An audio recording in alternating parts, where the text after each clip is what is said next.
Hi friends, welcome to మన Bommarillu. Upcoming రివ్యూలోకి వెళ్ళిపోదాం. ఆనంద భైరవి స్వామీజీ సూచనతో ఒక ఐడియా వేస్తుంది. స్వామీజీ ఆనంద భైరవితో ఈ ఊరికి ఉత్తరాన 130 కిలోమీటర్లు మీరు వెళ్ళినట్లయితే మీ కోడలి ఆచూకీ మీకు దొరుకుతుంది. అది మాత్రమే కాదు, మీరు చెల్లించవలసిన మొక్కు ఒకటి ఉంది అని చెప్పడంతో ఆనంద భైరవి ఖచ్చితంగా ట్రావెల్ చెయ్యాలి అని ఫిక్స్ అయ్యి ఇంటికి రీచ్ అవుతుంది. అక్క అక్క అని అందరినీ హాల్లోకి పిలుస్తారు ఆనంద భైరవి. ఆనంద, ఏమైంది అని అడుగుతారు లీలావతి. అక్క, మనం వెంటనే ఊరికి బయలుదేరాలక్క అని అంటుంది. ఊరికా?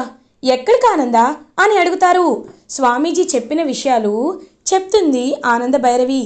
ఈ మన సిటీకి ఉత్తర దిక్కులో 130 కిలోమీటర్లు వెళ్తే శరణ్య మనకి దొరుకుతుందంటక్క అని చెప్పడంతో నార్మల్గా ఉంటారు ఆనంద భైరవి దగ్గర లీలావతి. అప్పుడే దర్శన్ ఆనంద భైరవి దగ్గరికి వచ్చి, అమ్మా, ఎందుకు నువ్వు శరణ్య కోసం ఇంతలా ఆలోచిస్తున్నావు? తను రావాలి అనుకుంటే ఎంత దూరంలో ఉన్నా మన ఇంటికి వస్తుంది.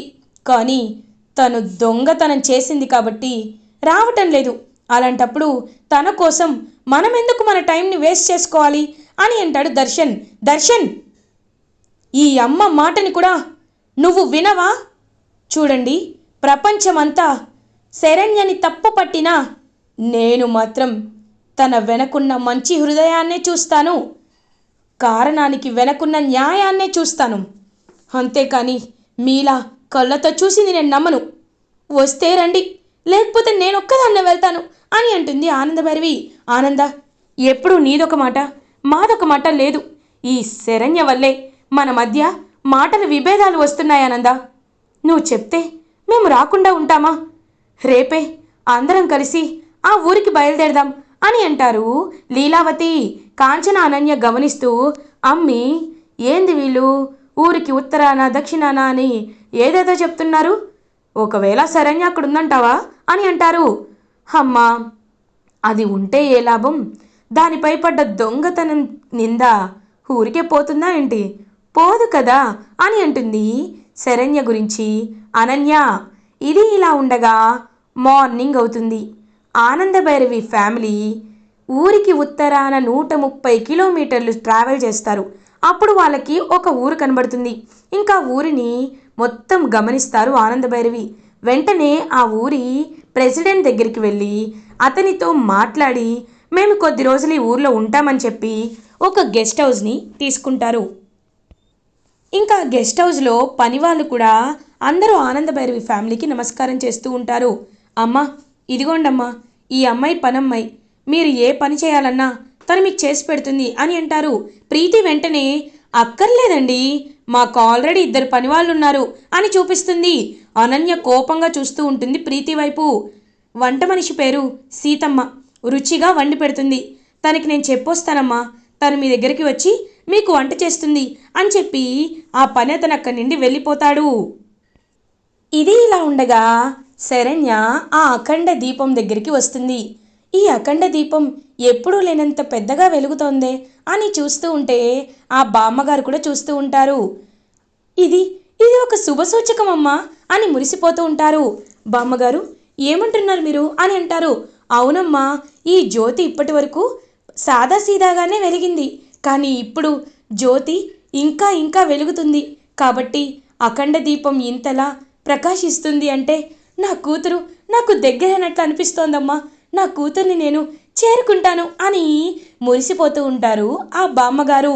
అదే నిజమైతే నేను చాలా సంతోషిస్తాను బామ్మ అని అంటుంది శరణ్య. అప్పుడే కరెక్ట్గా ఆనంద భైరవి ఇంట్లో ఏదైతే పని అప్పచెప్పాడో ఆ పనివాడు వీళ్ళింటికి వస్తాడనమాట. అంటే ఆనంద భైరవి ఇంట్లో వంట చేయడానికి ఉన్న సీతమ్మ ఎవరో కాదు, శరణ్యని కాపాడిన బామ్మగారు. సో సీతమ్మ సీతమ్మ అని పిలుస్తూ ఉంటారు అతను. వెంటనే, వస్తున్నాను, ఏంట్రంగయ్య అని అడుగుతుంది. సీతమ్మ, ఒక పెద్ద కుటుంబం మన జమీందారి గారి ఈ గెస్ట్ హౌస్లో బస చేస్తున్నారు. వాళ్ళకి కావాల్సిన వంటని నువ్వే వండి పెట్టాలి సీతమ్మ. ఎందుకంటే ఈ ఊర్లో అందరికంటే బ్రహ్మాండంగా వంట చేసేది నువ్వే కదా అని అంటారు. అయ్యో, అదెంత పని, ఖచ్చితంగా వండి పెడతాను అని ఇంకా అలా లోపలికి వచ్చేస్తారు. వెంటనే శరణ్య, బామ్మ నేను మీకు హెల్ప్ చేస్తాను అని అంటుంది. అమ్మా నీకు అసలే నీరసంగా ఉంది, నువ్వేం హెల్ప్ చేస్తావమ్మా అని అంటారు. లేదు బామ్మగారు, నేనెవరినో తెలియకముందే నన్ను కాపాడి నాకు ఇంతలా ఆశ్రయం కల్పించారు. నన్ను మనవరాల్లా కంటికి రెప్పలా చూసుకుంటున్నారు. అలాంటిది మీకు నేను సహాయం చేయకపోతే ఎందుకు చెప్పండి? రండి నేను మీకు సహాయం చేస్తాను అని ఇద్దరు కలిసి వంట చేస్తూ ఉంటారు. పాపం శరణ్య వైపు మురిసిపోతూ చూస్తూ ఉంటారు బామ్మగారు. ఇంకా శరణ్య బామ్మగారు ఇద్దరు కలిపి వంట చేసి క్యారేజ్లో సర్దుతారు. అమ్మ నేను తీసుకువెళ్తానులే, నువ్వు విశ్రాంతి తీసుకోమ్మా అని అంటారు. సరే బామ్మగారు అని అంటుంది శరణ్య. ఇంకా సరే అని చెప్పి ఆ క్యారేజ్ తీసుకొని ఆనంద భైరవి వాళ్ళ ఇంటికి బయలుదేరుతారు బామ్మగారు. అప్పుడే కరెక్ట్గా శరణ్య ఆలోచిస్తూ ఉంటుంది. దీనంతటికీ కారణం ఆ మనోజే. బావగారు ఖచ్చితంగా ఆ మనోజ్ ఎక్కడున్నారో తెలుసుకోవాలి అని ప్రయత్నించే విషయంలో ఉండి ఉండరు. నేనే ఆ మనోజ్ని వెతికి పట్టుకోవాలి. ఆ మనోజ్ దొరికితే బావగారి దగ్గర ఎందుకు అప్పు చేశారో, బావగారు ఎందుకు షూరిటీ ఇచ్చారో, అసలు వాడు ఏ బిజినెస్ పెట్టాడో, అదంతా నిజమా ఫ్రాడా అనే విషయాల్ని తెలుసుకోవచ్చు అని చెప్పి ఇంకా వెంటనే అలా నడుచుకుంటూ వెళ్తూ ఉంటుంది శరణ్య. అతనికి ఫోన్ చేయాలి, ఫోన్ చేస్తే ఇన్ఫర్మేషన్ తెలుస్తుంది అని ఇంకా వెంటనే అక్కడిగా వెళ్తున్న ఒక పెద్ద ఆయన దగ్గరికి వెళ్తుంది శరణ్య. తాతయ్య గారు కొంచెం మీ ఫోన్ ఇస్తారా, ఫోన్ చేసుకుంటానంటే సరే అమ్మా తీసుకో అని చెప్పి ఫోన్ ఇస్తారు. ఇంకా అలా ఫోన్ తీసుకొని ఫోన్ చేస్తూ ఉంటుంది మనోజ్కి శరణ్య. కరెక్ట్గా అక్కడికి కొంచెం దూరంలోనే మనోజ్ ఉంటాడు. ఇంకా మనోజ్ అయితే ఫోన్ తీసుకుంటాడు. ఎవరిది నంబర్ అని కాల్ లిఫ్ట్ చేస్తాడు. హలో అని అంటారు.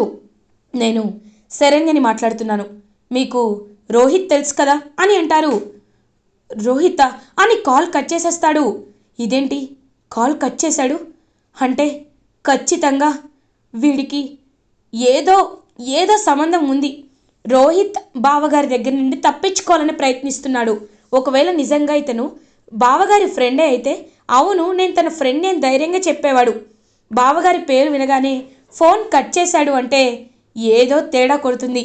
వాడు ఎక్కడున్నాడో ఖచ్చితంగా తెలుసుకోవాలి అని చెప్పి ఇంకలా శరణ్య అయితే గట్టిగా ఫిక్స్ అవుతుంది. ఇది ఇలా ఉండగా ఆనంద భైరవి ఇంటికి క్యారేజ్ తీసుకొస్తారు సీతమ్మ బామ్మగారు. ఇంకా అలా ఇదిగో తీసుకొచ్చానమ్మా అని చెప్పి ఇంకా అలా చూడగానే ఆనంద భైరవిని చూస్తారు బామ్మగారు. ఆనంద భైరవిని చూడగానే తన మనసులో ఏదో ఒక మంచి ఫీలింగ్, ఒక మాతృ హృదయానికి వచ్చిన ఫీలింగ్ అయితే కనబడుతూ ఉంటుంది ఆ బామ్మగారికి.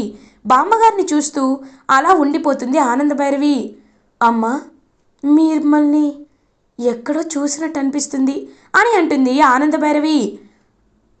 నాకు వయసు అయిపోయింది కదమ్మా, ఎవరిని సరిగ్గా గుర్తు పట్టలేకపోతున్నాను. కానీ నిన్ను చూస్తుంటే నాకు బాగా దగ్గర అమ్మాయిలా అనిపిస్తున్నావమ్మా అని అంటారు బామ్మగారు. మీ అందరికీ భోజనం తీసుకొచ్చాను రెండమ్మా అని అందరికీ భోజనాన్ని వడ్డిస్తూ ఉంటారు. ఇంకా బామ్మగారైతే అలా వడ్డిస్తూ ఉంటే కరెక్ట్గా అప్పుడే భోజనాలన్నీ ఇంకా వేసేసరికి కర్రీస్ని తింటూ ఉంటారనమాట ఆనంద భైరవి. తినగానే ఒక్కసారిగా షాక్ అయిపోతారు. వెంటనే అమ్మా అమ్మా ఇది వండింది మీరేనా అని అడుగుతారు. అవునమ్మా నేనే అని అంటారు. లేదు, ఈ కూరలు, ఈ రుచి, ఈ వంట తీరు ఇదంతా చూస్తుంటే ఖచ్చితంగా శరణ్యనే వండింది అనిపిస్తుంది. నిజం చెప్పండి, నా కోడలు మీ దగ్గరుందా అని అడుగుతారు. అమ్మ మీరెవరి గురించి మాట్లాడుతున్నారో నాకు తెలీదు, కానీ అమ్మగారు నా ఇంట్లో ఉన్నారు. ఒక అమ్మాయికి దెబ్బ తగిలి పడిపోతే నేనే తన ఇంటికి తీసుకువెళ్ళానమ్మా అని అంటారు. శరణ్య అంటే మా శరణ్య మీ దగ్గరే ఉందన్నమాట. ఇన్నాళ్ళు నా కోడలికి ఆశ్రయాన్ని ఇచ్చారు. ఇంతకీ మీ ఇల్లు ఎక్కడ, నా కోడలు ఎక్కడ ఎక్కడ అని చెప్పి పాపం శరణ్య వండిన వంటని గుర్తు పట్టి ఇంకలా బామ్మతో కలిసి హుటాహుటిన ఇంటికి బయలుదేరుతారు ఆనంద భైరవి. కానీ ఇంటికి వెళ్ళి చూసేసరికి అక్కడ పాపం ఉండదన్నమాట శరణ్య.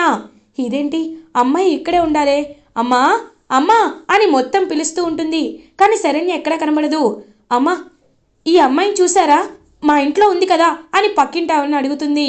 లేదమ్మా, నువ్వు వెళ్ళిన కాసేపటికి ఏదో పనున్నట్టు బయటికి వెళ్ళింది, అప్పటి నుండి ఇంటికి రాలేదు అని చెప్పడంతో ఒక్కసారిగా ఆనందభైరవి షాక్ అయిపోతుంది.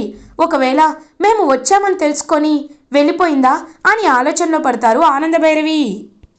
అయ్యో శరణ్య, దొరికినట్టు దొరికి ఎక్కడికి వెళ్ళిపోయావమ్మా అని పాపం బాధపడుతూ ఉంటే అప్పుడే కరెక్ట్గా బామ్మగారు, బాధపడద్దమ్మా, ఖచ్చితంగా అమ్మాయి నీకు దొరుకుతుంది, తను మా ఇంటికి వస్తుంది కదా, అప్పుడు నేనే మీకు కబురు పెడతాను అని చెప్పడంతో ఖచ్చితంగా చెప్పండి, ఈ ఊర్లోనే ఉందంటే ఎక్కడ ఉండుంటుందని చెప్పి పాపం అలా ఆనందభైరవి అయితే బయలుదేరుతారు శరణ్యని వెతకడానికి. ఇది ఇలా ఉండగా శరణ్య ఇంటికి రీచ్ అవుతుంది. ఇంకా బామ్మగారు శరణ్యని చూస్తారు. బామ్మగారు ఏంటి అలా చూస్తున్నారు అని అడుగుతారు. ఏమీ లేదమ్మా, ఇవాళ దీపావళి కదా, అందుకే దీపం వెలిగించడానికి గుడికి వెళ్దాం అనుకున్నాను, కానీ అఖండ దీపాన్ని చూసుకోవాలి. అమ్మ, నా బదులు నువ్వు గుడికి వెళ్ళి దీపాన్ని వెలిగిస్తావా అని దీపపు ప్రమిదని చేతికి ఇస్తారు. సరే బామ్మగారు అని పాపం అవి తీసుకొని గుడికి వెళ్తుంది శరణ్య. కరెక్ట్గా అలా గుడికి వెళ్ళి దేవుడికి మనస్ఫూర్తిగా కోరుకొని ఇంకలా దీపం వెలిగిద్దాం అని చూస్తుంటే అప్పుడే ఒక కాళ్ళు కనబడుతుంది. అలా తలపైకెత్తి చూసేసరికి ఆనందభైరవి. ఒక్కసారిగా శరణ్య షాక్ అయిపోతుంది. అమ్మా శరణ్య అని ఆనందభైరవి శరణ్యని హక్ చేసుకుంటుంది. అత్తయ్య గారు అని పాపం ఆనందభైరవిని చూసి ఎమోషనల్గా ఫీల్ అవుతుంది శరణ్య. ఏంటి నువ్వు చేసింది అంటే నన్ను నన్ను మనిషిలా బ్రతకనివ్వవా? ఇంట్లో నుండి వెళ్ళిపోయి ఏం సాధిద్దాం అనుకుంటున్నావు? దర్శన్ కోపదారి, దర్శన్కి దూకుడు స్వభావం ఎక్కువ, తను గెంటేస్తే వెళ్ళిపోతావా? ఈ అత్తయ్యకి ఒక ఫోన్ చేయవా అని పాపం ఏడుస్తూ ఉంటారు ఆనందభైరవి. అత్తయ్య గారు, నేనున్న సమస్యల్లో మీ ఇంటికి అని అనేసరికి అక్కడికి రోహిత్ వస్తాడు. పిన్ని అని పిన్ని కాళ్ళపై పడి, పిన్ని ఇన్ని రోజులు శరణ్య దాచిపెట్టింది, కానీ నేను మాత్రం చెప్పేస్తాను పిన్ని, నా సమస్యను చెప్పేస్తాను. శరణ్య ఆ నగలను తీసుకువెళ్ళింది ఎవరి కోసమో కాదు, నా కోసమే అని రోహిత్ అంటాడు. బావగారు అని అంటుంది. వద్దమ్మా, దేవుడి సన్నిధిలో అబద్ధాలు చెప్పను, నీపై ఒట్టు వేశాను, ఆ ఒట్టుని పక్కన పెట్టైనా ఇప్పటికైనా పిన్నికి నిజం చెప్తాను, నిన్ను మేము దూరం చేసుకోవాలనుకోవటం లేదని రోహిత్ జరిగిందంతా చెప్పేస్తాడు ఆనందభైరవికి. ఒక్కసారిగా ఆనందభైరవి, ఈ కుటుంబం కోసం నువ్వు పడిన నిందలు ఎవ్వరూ పడలేదమ్మా, ఎందుకే ఇదంతా అని అంటారు. మన కుటుంబం చల్లగా ఉండడం కోసం అత్తయ్య గారు అని అంటుంది. ఖచ్చితంగా ఆ మనోజ్కి దీనికి ఏదో సంబంధం ఉంది అత్తయ్య గారు, నేను వాడికి ఫోన్ చేశాను, వాడేమో కావాలని రోహిత్ బావగారి ఫోన్ విన్న తర్వాత కాల్ కట్ చేసేశాడు, అంటే కావాలనే రోహిత్ బావగారిని ఇరికించడానికి ఇదంతా జరుగుతుంది అని ఇంకా శరణ్య చెప్పడంతో వాడి సంగతి నేను చూసుకుంటాను, నువ్వు ముందు మన ఇంటికి వెళ్దాం, దీపావళి పండుగని గ్రాండ్గా సెలబ్రేట్ చేసుకుందాం అని అంటారు. అత్తయ్య గారు, నాతో పాటు బామ్మగారు కూడా వస్తారు, పాపం బామ్మగారు ఎటువంటి నీడ తోడు లేకుండా చాలా ఒంటరిగా ఉంటున్నారు, కాబట్టి అలాంటి బామ్మ దగ్గరికి మనం కూడా కుటుంబం అవ్వాలని చెప్పడంతో పాప మా బామ్మగారి దగ్గరికి తీసుకువెళ్తుంది ఆనందభైరవి శరణ్యని. ఇంకలా బామ్మగారు తీసుకువచ్చేసరికి ఫ్యామిలీ మెంబర్స్ అందరూ కలిసి దీపావళిని ఘనంగా సెలబ్రేట్ చేసుకుంటారు. ఇంకా దర్శన్ శరణ్య వైపు అలా కోపంగా చూస్తూ ఉంటాడు. ఆనందభైరవి, నాన్న దర్శన్, మీ అమ్మగా నేను ఒక మాట చెప్తున్నాను, శరణ్య ఎలాంటి తప్పు చేయలేదని నేను బలంగా నమ్మిన నిజమైంది. ఇంకొక 2 రోజుల్లో నేను శరణ్య ఎలాంటి తప్పు చేయలేదని నిరూపిస్తాను, మన నగలని మన ఇంటికి మనం తీసుకువస్తాం. అయినా నువ్వు శరణ్యని ఇంకా బాధ పెట్టకు నాన్న, తన కడుపులో నీ ప్రతిరూపం పెరుగుతుందిరా అని అంటుంది ఆనందభైరవి. పాపం ప్రీతి వీళ్ళందరూ చూస్తూ శరణ్య వైపు, శరణ్య నువ్వు ఇంకెప్పుడు ఇలాంటి డెసిషన్ తీసుకోవద్దు, మనది ఉమ్మడి కుటుంబం కదా, నువ్వు వెళ్ళిపోతే ఎలా అని ప్రీతి అంటే పాపం శరణ్య సైలెంట్గా ఉంటుంది. దర్శన్, అన్ని నాటకాలే, అమ్మకు అర్థం కావటం లేదు, అసలు తను ప్రెగ్నెంటే కాదు కదా, ఆ విషయాన్ని ఎప్పుడొకప్పుడు నేనే బయట పెడతాను అని మనసులో అనుకుంటాడు దర్శన్. అలా ఇంకా అందరూ కలిసి దీపావళి సెలబ్రేట్ చేసుకుంటూ ఉంటే అనన్య, కాంచన మాత్రం కోపంతో రగిలిపోతూ ఉంటారు. ఇలా ఎపిసోడ్ ఎండ్ అవుతుంది. ఫర్దర్ ఎపిసోడ్ రివ్యూస్ ముందుగా మీకు కావాలి అనుకుంటే మా ఛానల్ని సబ్స్క్రైబ్ చేసుకోండి. Thanks for watching.